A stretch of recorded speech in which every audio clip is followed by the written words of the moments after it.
સુરતમાં યુવતીને કેફીન પીવડાવી શોષણનો આરોપ, અશ્લીલ વિડીયો બનાવી યુવતીને બ્લેકમેલ કરાઈ, 18 વર્ષની થતા જ વિડીયો વાયરલ કરવાની ધમકી આપવામાં આવી. ધમકી આપી યુવતી સાથે બળજબરીથી લગ્ન કરવાની માંગ, તો મદદગારી કરનાર પંકજ વાનાણી 60 દિવસથી ફરાર.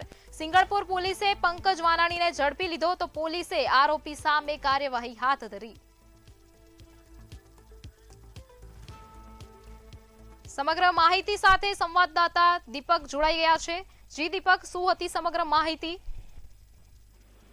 બિલકુલ વાત છે. સુરત શહેરના આપણે સિંગણપુર પોલીસ સ્ટેશન વિસ્તારમાં જે એક અગાઉ ઘટના બની હતી, જે યુવતીને બળજબરી લગ્ન કરવાની વાતને લઈને ખાસ કરીને જે આરોપી હાલ પંકજ જે પોલીસની કસ્ટડીમાં છે, એ એમના મિત્રને મદદ કર્યો, ત્યારબાદ ફરાર ચાલ્યો હતો. ખાસ કરીને વાત કરી આ યુવતીના કે મામલો છે, જે યુવતીને કોફી પીવડાવીને એના સ્ટીલ વિડીયો બનાવીને એને બ્લેકમેલ કરવામાં આવતો હતો. 18 વર્ષ થતા જ બળજબરી એટલે લઈની જોડે લગ્ન કરવાની નહીં કરે તો વિડીયો વાયરલ કરી દેવાનું એની ધમકી આપતા હતા. અને લગ્ન નોંધણી કચેરી પર યુવતીને બોલાવીને ત્યાં ધમકાવી હતી કે દાદાગીરી કરનાર આરોપી છે. અને મિત્રને જે પંકજ છે એને 60 દિવસ પછી જે પોલીસે એને ધરપકડ કર્યો છે. ખાસ કરીને સિંગણપુર પોલીસ છે જે પંકજ વઘાણીને ધરપકડ કરી કાયદેસરની કાર્યવાહી હાથ ધરી છે.